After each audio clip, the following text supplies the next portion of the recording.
ہمارا ایک عقیدہ ہے مسلمانوں کا کہ فرشتے اللہ تعالیٰ کی مخلوق ہے، نورانی مخلوق ہے. اگر نظر میں نہ آئے تو اس کے مطلب نہیں کہ وہ بالکل ہی نہیں ہے، ان کا وجود نہیں ہے.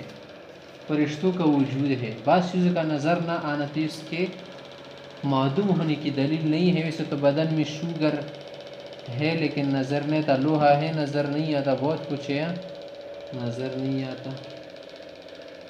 فرشتوں پر بھی ایمان لانا ضروری ہے. کل آمن باللہ و ملائکتہ و کتبہ و رسولہ. فرشتوں کا جو منکر ہوگا نا تو آدمی گمراہ سمجھا جائے گا، ذلیل و خوار ہوگا. اللہ تعالیٰ کا ارشاد اعوذ باللہ من الشیطان الرجیم ومن یکفر باللہ وملائکتہ وکتبہ ورسلہ والیوم الآخر فقد ضل ضلالا بعیدا.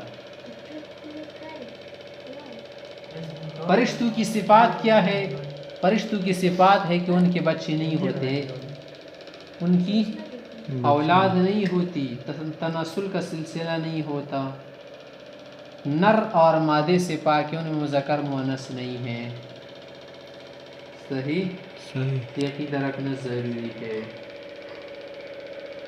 فرشتوں کے لیے مراتب بھی ہے. کچھ فرشتے کچھ سے افضل ہوتے. زیادہ مقرب جو ہے نا 4 فرشتے ہیں.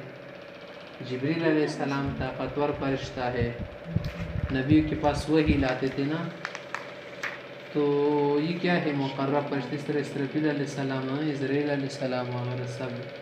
ملک الموت اس کو کہتے ہیں نا، ملک الموت صحیح نام ہے، حدیث اور قرآن سے آیا ہے. اس کے علاوہ میکائیل علیہ السلام اور اسرافیل علیہ السلام سر پھونکیں گے نا، تو یہ کیا ہے مقرب فرشتے ہیں.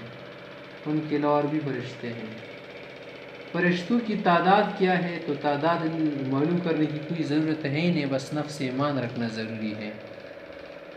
جو بھی فرشتہ ہو، بڑا ہو مقرب ہونا، سب پر ایمان لانا ضروری. تعداد اللہ تعالیٰ کو معلوم ہے، بہت زیادہ تعداد میں فرشتے ہیں.